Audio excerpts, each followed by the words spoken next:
Hello, my name is Yasuko Tsuchikane, and I'm very, very honored to be here among all these wonderful speakers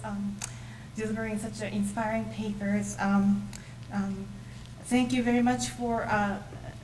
Natsu and David to consider me be included, and I'm very honored. And also, just want to mention about why my talk is probably at the end, because first of all, I deal with the most recent period, post-World War II Japan. And also, I'm going to deal with a type of category of art, or you can say media, that hasn't been really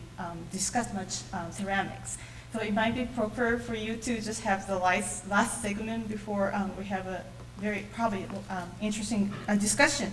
And also, my topic is not directly related to the wonderful show that you probably already seen, but it's more to do with the many issues that are dealt in this very inspiring symposium. And hopefully, my show can sort of remind you of some of the very important issues that we all talked about, problem of public display, cultural encounter, so on. Thank you.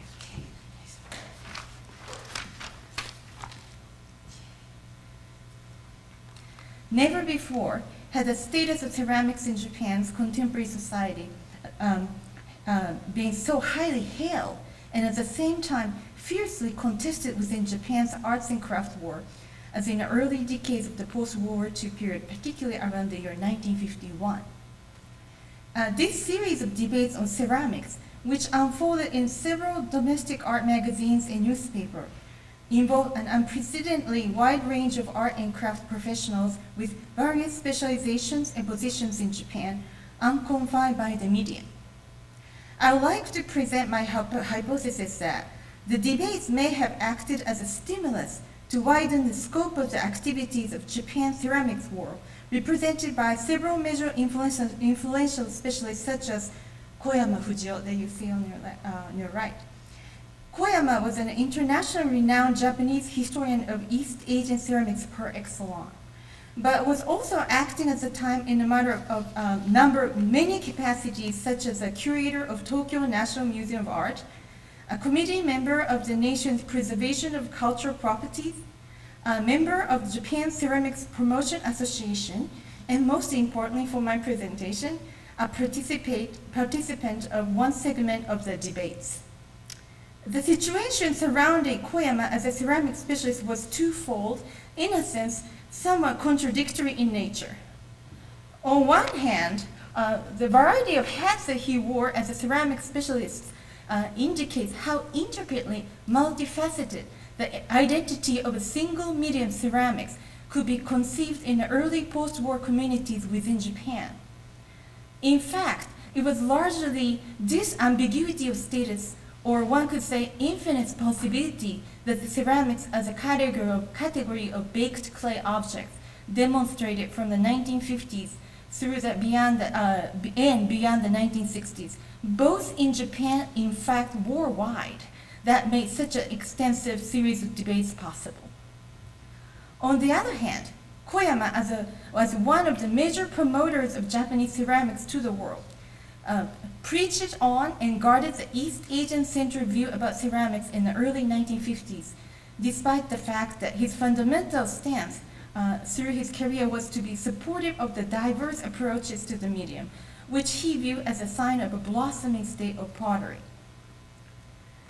What disrupted Koyama's preaching on his East-centered view on ceramics in the 1950s was a sudden confluence of visual information, domestic and foreign, which became available to general audiences in Japan about a huge range of artistic lineages in the world through multiple public exhibitions held domestically and elsewhere under the name of International Cultural Exchange. I suspect that the series of exhibitions and the consequent debates about ceramics affected Koyama and those who held a similar view, namely that these events and debates acted as a catalyst to start Koyama and the others on their departure from a one-sided conviction in the archetypes of ceramics rooted in historical East Asia and to begin embracing the multiple identity as well as various types of the medium much more fully. This change results in the establishment of two categories of ceramics, traditional and international, within Japan. And it manifested Japan's effort to comprehend the ever-complicated landscape of hybridity and segmentation in a war map of ceramic production and appreciation. The entire sequence of events just described was first triggered by a series of public art exhibitions that took place in France and Japan between 1950 and the following years, and was a direct outcome of Japan's resumption of interaction with the rest of the international community after the country's total isolation toward the last few years of World War II. Right before the end of Allied occupations in 1952, Japan, now a democratic and soon to be an independent nation, was about to launch a series of international cultural exchange programs. They're mostly carried out in the form of public exhibitions sponsored by governmental institutions and newspaper companies, where Japanese contemporary works were to be shown abroad and the latest foreign art pieces were sent to be viewed in Japan. The medium ceramic as a collective category drew so much attention to itself, largely because it was, among other fields of arts and crafts, the first and only one selected to represent the nation in its debut exhibition on contemporary works to be shown abroad after the war. This traveling exhibition, Japan, Contemporary Ceramics, featured 71 works by 49 artists that included Isamu Noguchi, about whom Professor Bart Tamaki had just examined extensively, regarding the time when Noguchi was about to visit Japan in 1930s.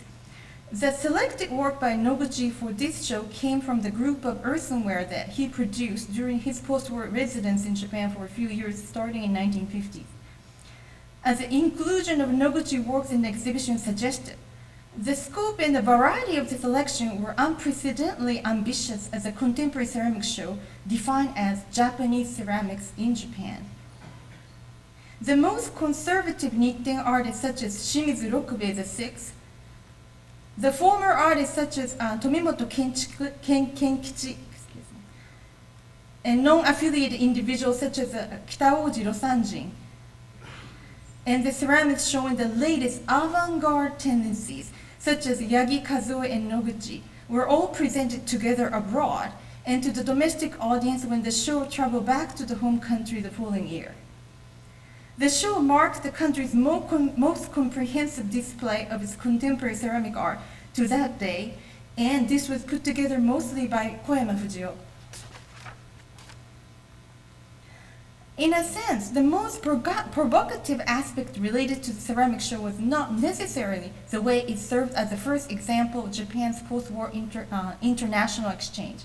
but rather the way it had taken an unexpected journey which had not been planned at the outset. Initially, concept of the exhibition fit into the framework of nation-to-nation culture exchange, conceived by a Frenchman, René Gorset, a cultural envoy dispatched by the French government to Japan. The exhibition was to be held in the Chernovsky Museum, excuse me for my pronunciation, in Paris, where Gorset served as the director from December 1950 through early 1951, in exchange for the exhibition of French contemporary painting, Salon de Mai, to be held in Tokyo in February 1951. Under this scheme, the medium-bound artistic nationalism, ethnic identity that were used to serve the early post-war cultural diplomacy worked well. Japan would be the best represented by ceramics, which had its own strong historical pedigree in East Asian technical and artistic tradition, while France had to be represented by its internationally influential achievements in the promotion of avant-garde and modernism in fine art, exemplified by paintings. Referring to the Japanese ceramic show in Paris, Koyama, who was largely responsible for the selection of the works in the exhibition, made statements similar to the following one several times. I quote, "Among Westerners, there had been a strong assumption that Chinese pottery is superb. While Chinese pottery went down after the Yuan period, Japan still maintains the excellence of East Asian ceramics as a tradition. Outside of Japan, there's no other nation in the world where this many superior artists are creating pottery. End of quote. Koyama, as an internationally acclaimed expert in historical Chinese ceramics from Japan, declared that it was post-war Japan that preserved the greatest artistic achievement of war pottery, which should be located in the heritage of East Asian ceramic art rooted in China. Notably, his language was not only suggestive of cultural nationalism, partially due to his position to promote the commercial value of Japanese ceramics for export as a part of a post-war economic recovery, as Hida Takuya has recently pointed out, but also curiously nuanced in a manner suggestive of a remains of Japan's wartime cultural propaganda based on Okakura Tenshin's Pan-Asianism. However, what came along next disturbed the seemingly perfect equilibrium and clear dichotomy of East versus West, ceramics versus paintings, and heritage versus modernity, achieved in the initially planned scheme of the international exchange. Due to the positive reception in Paris, the group of Japanese ceramic works was invited to be shown in a town in the southern France, Valerie, where Pablo Picasso had, since 1946, been creating earthenware using the town's local traditional kiln in collaboration with the local Madura pottery workshop. As a result, between July and September in 1951, Japanese ceramics were shown in Valerie with Picasso's pottery and works by other local ceramists in a large ceramic exhibition. In the following year, between February and March, the same group of Japanese ceramics were shipped back to Japan and exhibited in the newly opened Museum of Modern Art Kanagawa, one of the country's first museums dedicated to showing modern art. Here again, they joined Picasso's ceramic work, 3 pieces given by the artist as his gift to the nation. The entire sequence of events was well reported by art journalism in Japan. Now, in the mind of art-minded public, the Japanese ceramic works, which had been originally expected to represent the nation through their East Asian heritage, came to be temporarily taken away from that context. A new association made with Picasso pottery through the very same medium was suggestive of new possibility in which the scope of internationalism and modernism could be cultivated in ceramic art. What made this course of events more interesting was that, through another outcome of the international exchange project, post-war art-hungry Japanese audience had already become acquainted with Picasso's recent pottery. Among the large-scale exhibitions held in major cities in Japan in the 1950s, introducing the latest tendency of European American modern and contemporary art, there are 2 shows that include Picasso's earthenware. In March 1951, 27 pieces of his ceramic work, including the edition of his works produced in the Madura Pottery Workshop, have been shown in Tokyo, and later, between August and November in that year, more pieces are displayed in Picasso's first major retrospective exhibitions in Japan, touring among 3 cities. The popularity of the latter show was so great that Picasso, whose involvement with the Cubism had been well known to the limited circle of avant-garde artists and critics in post-war Japan, became the foremost icon of international modernism in art and literature, creating a cultural boom among the general public in the early post-war years. Unanticipated by ceramic specialists like Koyama was that the medium ceramic became an integral part of the image of Picasso's art among the public. The first show introducing Picasso's ceramic ware in Tokyo had already provoked much controversy due to a single short newspaper review harshly criticizing his pottery that was written by one of the most prominent literary critics of the country, Kobayashi Hideo. His review was particularly sensational because Kobayashi's name was almost synonymous with European art modernism to the general public. He was then about to receive multiple literary awards for the essays that he wrote on modern European artists and writers from the late 19th to early 20th century, most famously on Vincent van Gogh, whose paintings started to be shown in Japan in the early 1950s. While Kobayashi was a promoter of European modernism, he was also an adorned collector and a connoisseur of antique East Asian pottery. I'll quote, "Having been born in a great ceramic nation, we Japanese are endowed with a distinct and unshakable instinct toward the media," end of quote. Kobayashi declared. He believed that ceramics had to be created with, I quote, "feeling possessed by craftsmen who bury their artistic individuality under the power of fire and clay," the end of quote. And to evoke, quote, "humble and universal aesthetics shared by thousands of folks as they use their vessels," end of quote. According to this standard, Picasso's ceramics were mere decorative fixture, and just a little bit better than amateur racqueware playfully created by hot spring vacationists, end of quote. While the number of remarks were made in relation or reaction to Kobayashi's comments by journalists, ceramic collectors, and modernist artists, the most striking responses were made collectively in the form of a round table in conjunction with the Picasso retrospective exhibition, comprising Okamoto Taro, one of the most controversial artists and spokesman of avant-garde art, Fukushima Shigetaro, a notable collector and art critic specialized in European modern paintings, and Yamaguchi Hoshun, a Nihonga artist known for his recent adaptation of modernistic form. What was at stake in their discussion was how to evaluate Picasso's pottery, either as another example of Western-centered modernism that championed individual expressions represented by his oeuvre as a whole, or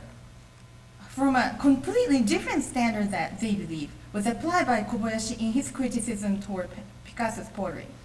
They call the latter criterion the evaluation of Chinaware, or setomono, which had been admired as antique or goto, produced, collected, consumed, and preserved in Japan and elsewhere in Asia,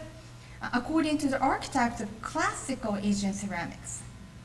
All the participants of the discussions are supportive of the former stance and scornful of the latter's view, about which Yamaguchi was particularly critical, indicating that the community of ceramics was much more anachronistic than even the most classical camp of paintings, Nihonga. It was almost inevitable that Koyama, who represented the curatorship of Japan's contemporary ceramic at the time, came to be involved in this series of 1951 debates. First, he was asked to comment on his evaluation of Picasso ceramics, which he defined as a product of pottery created under the Western pedigree that was, quote, intrinsically distinct from the East Asian lineage in techniques and aesthetics. His separationist view within the pedigree of ceramics divided into the East and the West was much more historically grounded than the more extremist versions of separationism that Kobayashi positioned upon the ethnicity-specific principle applied to each medium. Ceramic, which should be classical in the sense of being Asian, and paintings, which could be modern and European. However, on the more pending issue on how to evaluate Japan's contemporary ceramics, for which Koyama felt directly responsible, he could no longer maintain his separationist neutrality, but more openly reveal his anxiety about the problem of how to judge their quality.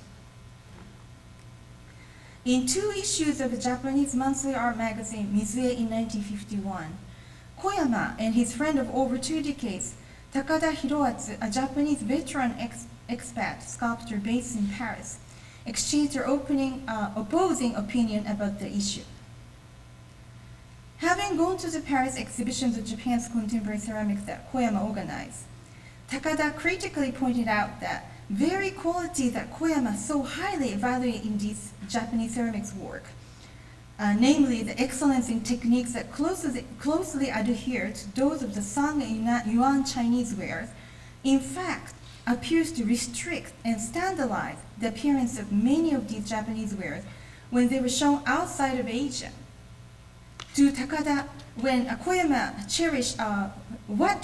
cherished within the context of East Asian culture ironically worked as a major suppressor of the artistic freedom that these Japanese wear could have expressed more vividly without these restrictions in Paris. The very location which Takada believed to be the home of a more universal forum of art. Responding to his friend's criticism, Koyama stated that, quote, "To be fair, contemporary Japanese ceramics are the most superior in Asia," and continued to mention about the overall success of the Paris show, which he regarded as an endorsement of the superiority of Japanese ceramics perceived in the West. However, honestly, directly reacting to Takada's criticism, Koyama admitted that the difference between them in evaluating the same group of Japanese ceramics came from difference in their criteria, the criteria that they employed, due to their specialization. Quote, "While you have been facing the latest trends in the world by meeting with people engaged in various areas of activities in Paris, I have dedicated myself to the pre-modern world of Asia, covered by the soils of Korea, Manchuria, and northern China," end of quote. I believe that this statement reveals Koyama's new awareness of the possibility to apply different criteria to evaluate ceramics. And interestingly, it almost predicted the way his later activities in the following 1.5 decades actually shifted from how he had described himself in 1951 as a discerning archaeologist of East Asian ceramics into a more comprehensive and cosmopolitan mode that also encompassed how he had characterized his friend that year, a connoisseur of world contemporary art that includes ceramics. This transformation from one mode to another was manifested in the two broad categories of ceramics, traditional and international, that Koyama helped establish through selecting ceramic objects to be designated as such through organizing exhibitions in Japan. Since 1950, Koyama had been a part of a committee developing the system to designate the important intangible cultural properties, one of the nation's cultural preservation system to protect artists' skills from becoming obsolete. Under the scope of this system, craftswork involving techniques that were considered necessary and valuable enough to be preserved by the nation came to be classified as a part of a traditional crafts, or dento koge, in 1953. In the field of ceramic, what was defined as traditional in Japan was in part orientalized by Koyama's personal passion toward and world-class expertise in the history of Chinese ceramics, which he had cultivated since the 1930s, particularly through his landmark discovery of the claim of one of the major historical Chinese ceramics, dingware. As a result, he kept a strong personal interest in promoting a specific group of Japanese ceramics whose ceramists whose main concerns were to recover and revive the lost ceramic techniques from the history of East Asian ceramics, and to incorporate the techniques into their works. Ishiguro Munemaro, one of Koyama's best friends, who revived the Tenmuk tea bowl from the Song Dynasty and the iron glaze technique from the Yuan Dynasty, was a prime example of this category, to which Koyama referred as a neoclassicist. These techniques that Ishiguro had revived from the Chinese archetypes were the key factor that Koyama must have acknowledged and recommended about Ishiguro's as a carrier of Japan's ceramic tradition, and who was rightly awarded, in Koyama's view, as one of the first recipients of important intangible cultural properties in 1955. It is not clear exactly when Koyama's outlook on ceramics started to change, but a change in his evaluation of Japanese contemporary ceramic became obvious when he acted as a member of the main committee to select work for Japan's first international contemporary ceramic exhibition, held in the National Museum of Modern Art Tokyo in 1964, the year of the Tokyo Olympics. Regarded as one of the most pivotal events in the country's modern history of crafts, the exhibitions in fact exercised a tremendous impact on Japan's potters and ceramic specialists by legitimizing the studies of non-Eastern ceramics, a new scholarly field in Japan, and also heralding a new trend among Japan's ceramics to actively participate in international trends and movements. More than 100 Japanese contemporary ceramics work, which included traditional works, such as that of Ishiguro, were exhibited with an international group of almost an equal number of works by 80 ceramics from about 20 countries, including Egypt, Mexico, England, Italy, and the United States. The large portion of international works were selected by Koyama, who spent 5 months touring abroad, visiting each artist, each claim, by utilizing the network that he had cultivated over years through what became, by the early 1960s, a much more connected community of ceramic specialists than ever before. Only a little more than a decade earlier, Koyama had acted as a promoter of Japanese ceramic abroad with a single-minded cultural nationalist attitude. But in 1964, in a reversal of roles to introduce international ceramic art to Japan, he confessed that, quote, "I question whether Japanese contemporary ceramics are really the most superior in the world." Koyama recalled that one of the heights of his world tour was his meeting with Peter Volkos, the foremost ceramic artist of his generation in the United States, who has been claimed to have revolutionized American ceramic art through the 1950s and 60s. Koyama claims that, quote, "I was moved by his works." His recognition of Volkos' ceramics work in the early 60s indicates an interesting twist in the outcome of the series of debates in 1951, based on the gradual shift of trends in the international arena of contemporary ceramics in the West. To a certain extent, as Koyama had believed in the early 50s, the techniques, aesthetics, and philosophy of certain group of Japanese contemporary ceramics had been influential in early post-war Europe, England, and the United States, and was still strongly supported right after the first Paris exhibition of Japanese contemporary ceramics in 1951. Only a few years after this show,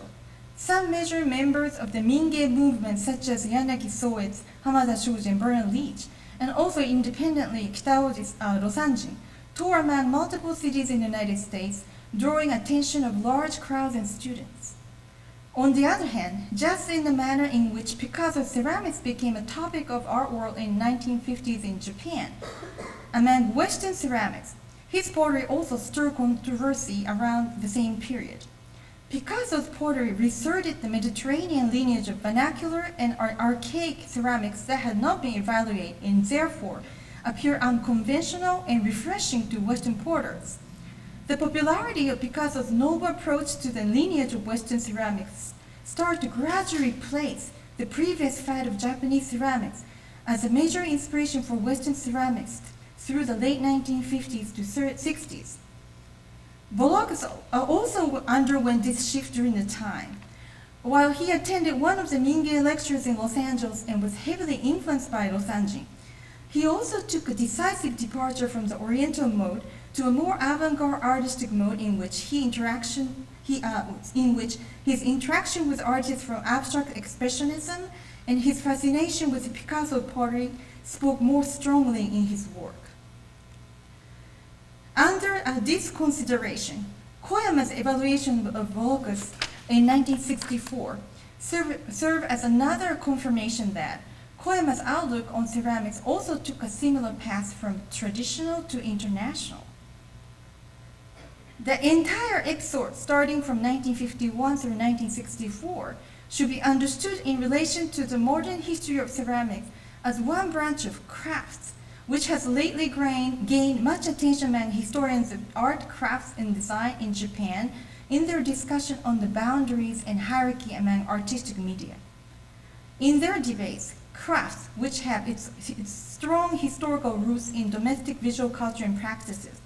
have been singled out due to their particularly unstable identity and position in relation to painting, sculpture, and design, which they think can be more comfortably defined by Japan's modernization, westernization, and globalization. Among various fields of crafts, however, ceramics distinguishes itself as a carrier of distinctly modern self-reflections about Japan in relation to elsewhere in the world, in areas such as national ethnic identity, cultural politics, and related ideologies such as colonialism, cultural nationalism, and Japanism. The episode was a telling example of how all these related ideas embodied by the particular medium ceramics were challenged in a complex process of post-war globalization. Thank you.